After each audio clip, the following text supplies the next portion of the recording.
Chapter 7 Failed Sensibilities. Next day, the department was as casual as in the past and running smoothly. Dr. Manav was his usual perfect self.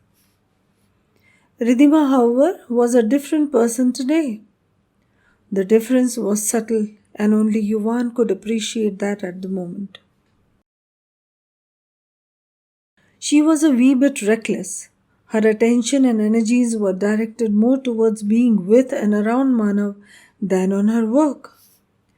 The colleagues could sense something amiss, but what they couldn't infer. Only Yuvan understood everything and decided to help in her work, lest some major slip happen. Days that followed got increasingly difficult for both Ridhima and Yuvan. She was reaching no nearer in her pursuit, Manav, on the other hand, getting more and more aloof by the day. He mingled lesser with the residents in general, and it took a toll on their previously veritable learning experience with Vana. This was resulting in a universal unrest among the residents, having lost their most reliable and accessible guide. Gradually, they could infer the real reason of standoffishness of their treasured teacher. General animosity increased against Ridhima, which intensified her frustration. Breaking point was inevitable, and finally it happened. It was their unit's OT day. Manav was sitting in the consultant's chamber, waiting for the first patient to be taken. Instead of the technical staff who was expected to come to intimate him that his patient was under, Dinesh himself entered, a little worried. "Manav, we can't operate upon this patient. He is unstable," he said. Just then Yuvan entered in panic. Manav looked at him, waiting for an explanation. Yuvan faltered. "Sir, the urine output is nil." It was a critical and moribund patient, a case of peptic perforation, scheduled for laparotomy and perforation repair as the first case of the day. "Go on," Manav asked with a stern gaze. Dinesh completed. "Manav, the patient was admitted at midnight.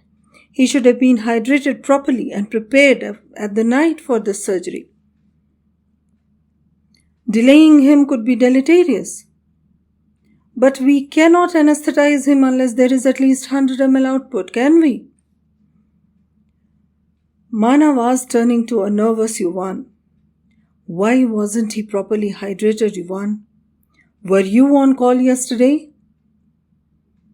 The OT nursing in charge blurted.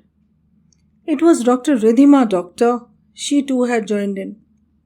"I have been in conversation with the pre-op nurses. The patient apparently complained of ghabrahat on starting the treatment, and the sister stopped the IV fluid. She informed Dr. Ridhima but received no further instructions nor any orders for the morning. Dr. Ridhima has been acting strange lately. This has never happened in the past." Manav was on the verge of losing his cool. He could easily forgive mistakes, but had zero tolerance for any slight in patient management.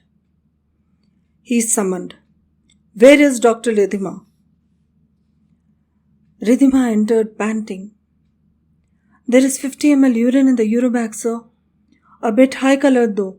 Vitals are stable. 2 pints fast RL and 1 NS have been infused."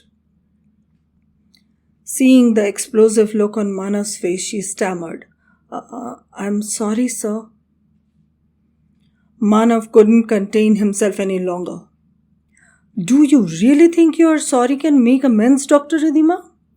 Do you even realize the gravity of your oversight here?" "There were a lot of emergency admissions at night, sir. I tried my best, but—" She couldn't complete her sentence. Manav cut her off sharply. "No, you didn't. You didn't try your best, Dr. Ridhima. Had you done, the patient would have been midway through his surgery right now.